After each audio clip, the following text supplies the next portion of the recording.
Tudo bem com vocês? Hoje, na aula de hoje, a gente vai continuar falando sobre os temas da linguagem. Então, a gente vai falar sobre expressão. Então, agora é o modo como nós vamos compartilhar a nossa opinião.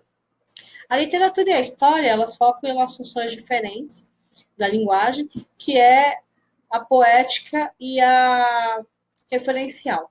E aí ela traz um panorama maior, fazendo com que a gente possa até viajar no tempo e conhecer esses lugares sem sair de casa.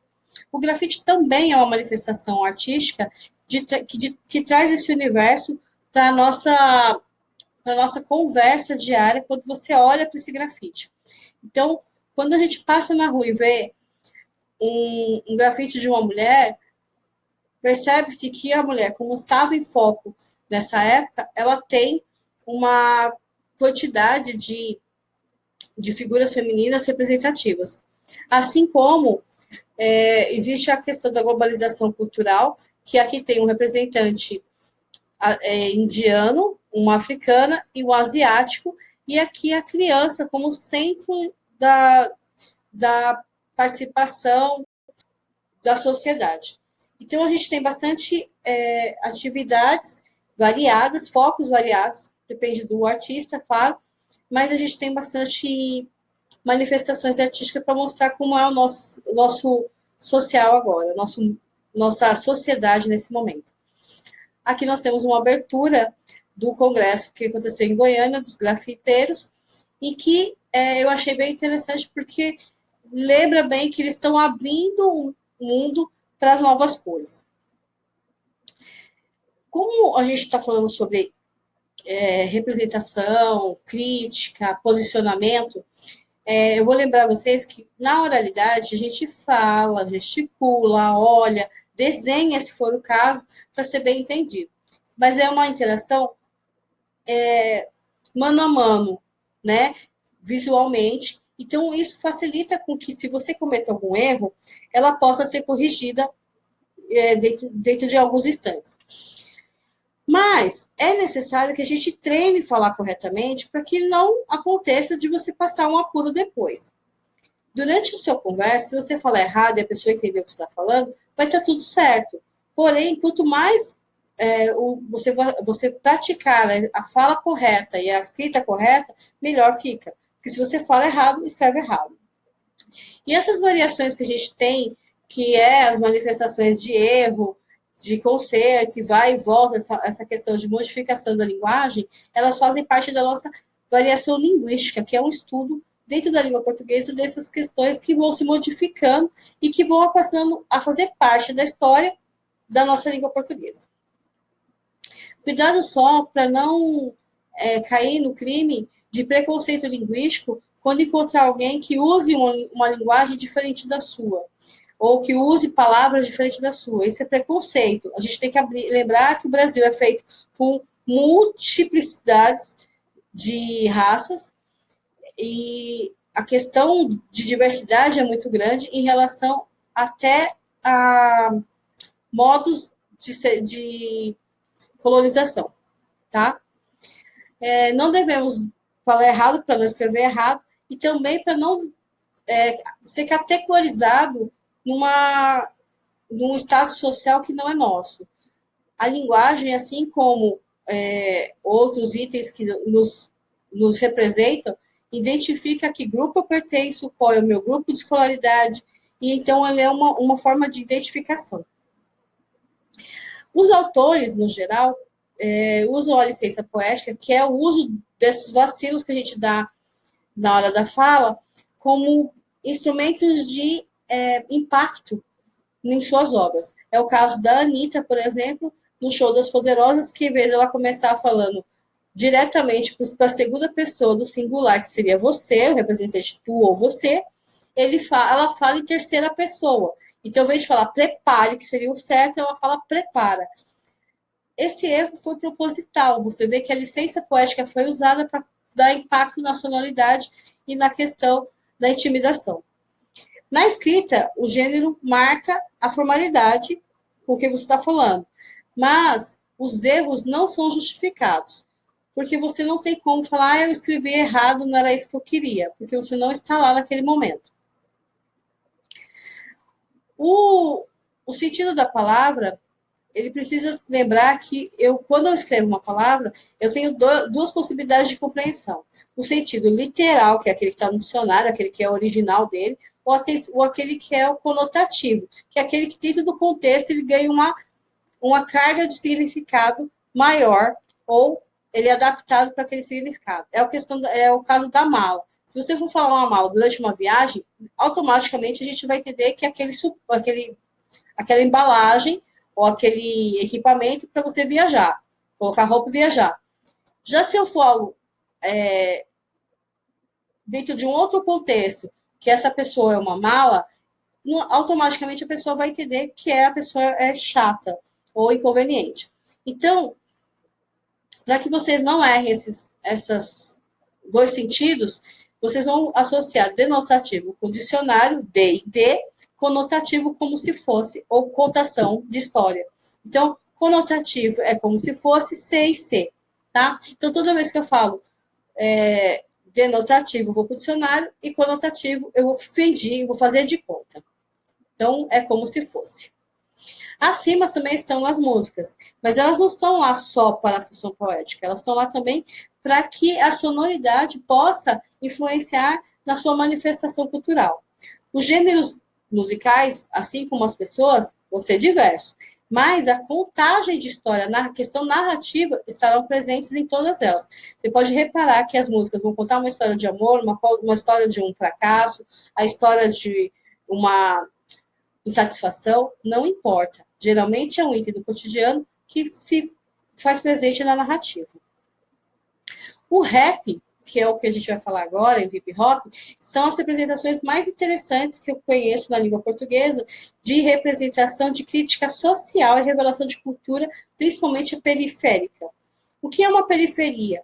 Se o centro da cidade é o foco, geralmente, para que a mídia te proponha, né, a fazer as ações, então, tudo que acontece ali naquele centro de eventos, a mídia transforma em notícia, a periferia é aquilo que fica fora, à margem desse grande foco. Então, o rap traz esse foco para aquela área que está esquecida pela mídia geral. Então, eu trouxe aqui um rap da felicidade, que é o rap do Big Brasil, que ele fala assim: eu só quero ser feliz, andar tranquilamente na favela que eu nasci, e poder me orgulhar e ter a consciência de que o pobre tem seu lugar. Reparem que quando eu coloco que ele quer ser feliz e que ele quer ter orgulho e essas coisas todas, eu estou reivindicando questões que seriam obrigatórias dele, mas que não exatamente aconteceram. Então, sendo assim, o feliz aqui é um direito que ele tem, né? Mas não acontece. Ele tem que reivindicar. Quando eu falo orgulhar de alguma coisa, é ter orgulho de alguma coisa. Mas quando eu penso na favela, vem uma questão pejorativa muito grande. Então, ele não tem como ser feliz, ter orgulho, se a questão da favela não é vista como um lugar, um bairro comum, é vista como uma coisa pejorativa. Então, a consciência de que o pobre tem seu lugar é a questão da consciência na sociedade. Ok?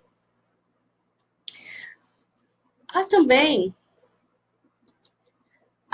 outros raps que seriam interessantes da gente trabalhar, que falam outras situações, como é o caso, por exemplo, do juízo final do MC Orochi, que fala sobre a situação do Rio. No Rio, a mídia procura dar ênfase muito grande às coisas ruins que acontecem. Então, o MC traz para a realidade que no Rio de Janeiro segue normal. Aí tem um acidente na principal, filmar a cena na frontal. Essa principal é aquela via expressa amarela, que é a principal do Rio de Janeiro. Qualquer tipo de acontecimento ali vira notícia. Então, eles colocam muito sensacionalismo nessa notícia. Morte e chacina parece normal, é realidade nível surreal. Esse é outro foco de informação que é muito valorizado. Parece que quanto mais sangrento, mais mortes tem, mais audiência eles conseguem. Então, às vezes, nem é verdade tudo isso. Longe da Espanha, eu te passo a real. O real aqui está de letra maiúscula porque se refere ao futebol do Real Madrid.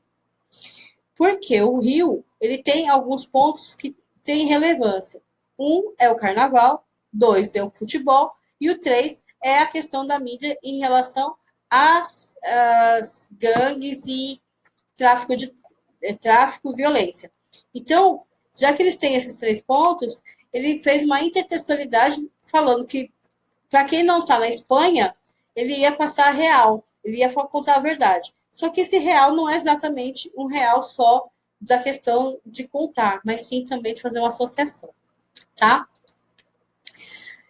Tem a Alma de Pipa, que fala sobre uma menina que estava dentro daquela área, né, da periferia, que se apaixona e sai da periferia, mas ela não consegue ser feliz porque a essência dela não está lá. Então, agora ela tem Alma de Pipa, A Voada, O Coração de Margarida Gelada, Corpo de Patrícia, Mente de Quebrada, Um Dia Foi Amada, mas não adiantou nada. Corpo de Patrícia é uma intertextualidade com o filme Patricinhas de Beverly Hills, que demonstravam garotas com uma certa... em jovens que só pensavam na aparência física e achavam que isso era mais importante na vida, tá ok? A avaliação linguística é observada de 3 pontos específicos. A diastrástica, que é conforme o contexto, a diatópica, que é conforme a localidade, e a diafásica, que é conforme o grupo de pertencimento, que a gente chama de tribo também. Então, eu tenho uma variação linguística histórica, como exemplo, por exemplo, que tem um surfista e um outro senhor, inclusive com uma roupa de época, dentro da praia, olhando o mar e falando assim para o surfista: veja que belos movimentos elípticos fazem essas ondas, meu caro amigo. Pegá-las-emos neste instante ou mais tardiamente? Gente, quem é que fala assim? Então, já começa que pegá-las-emos, que é um mesóclise, já não se usa mais. E elíptico também não é um termo que se usa mais. É um termo que a gente quase não vê mais em uso na nossa fala do dia a dia. Temos a variação linguística social e situacional, que é uma da situação e outra da sociedade. Você vai ao médico, ele vai usar aqueles termos técnicos, que é uma situação, tá? Você não vai entender nada, aí ele pega e coloca uma palavra que você entende para que você fique mais tranquilo em relação ao veredito, ao diagnóstico que ele fez. Então, é uma avaliação social que você vai, dentro da sociedade, nivelar conforme você vai falando. Tem a avaliação de gíria, que é bem característica dos jovens, então, vocês têm bastante gírias usadas. E a avaliação linguística por idade e formalidade. A puridade é aquele termo que você usa quando você é pequeno, tipo chupeta. Muita gente conhece chupeta com outros nomes justamente porque, quando era pequeno, ficava mais fácil de falar. Depois vocês crescem e passam a usar chupeta como palavra e não mais aquela outra. A de formalidade define para quem é o receptor. Se for mais formal, se for menos formal, é a avaliação linguística, que a formalidade preserva a norma culta da língua. Temos a avaliação por regionalismo. Então, o Brasil é um país que fala português, mas tem outros países pelo mundo. E também, dentro do estado, a gente tem a região que também traz sotaque, como é Cuiabá. Então, ônibus aqui no Brasil, em Portugal, é autocarro. Então, eles mudam a palavra, mas o significado para a gente é parecido. Chico Bento e o padre, quando eles estão conversando, eles têm um nível muito diferente de escolaridade. O padre fala mais correto, mais elaboradamente, mais primorosamente, e o Chico Bento ele é mais simples. Essa variação reflete a escolaridade. Pode acontecer de uma variação linguística ter 2, 3 pontos que você acho que é possível de marcar. Não está errado, porque às vezes mistura mesmo. A linguagem é muito dinâmica, ela mistura uma coisa e outra, então vocês podem marcar. Por exemplo, uma variação de pessoas rurais. É a cara do Chico Bento, tá? Eu tenho a variação linguística por oralidade, que são aquelas palavras que eu falo na minha conversa, mas que eu não devo escrever. Ei, daí, tipo. São coisas que eu não devo escrever. Tem outras, mas acho que essas são as mais importantes. Agora é com você. Espero que vocês tenham assistido e gostado da aula. E vejo vocês na próxima aula. Um beijo e até breve.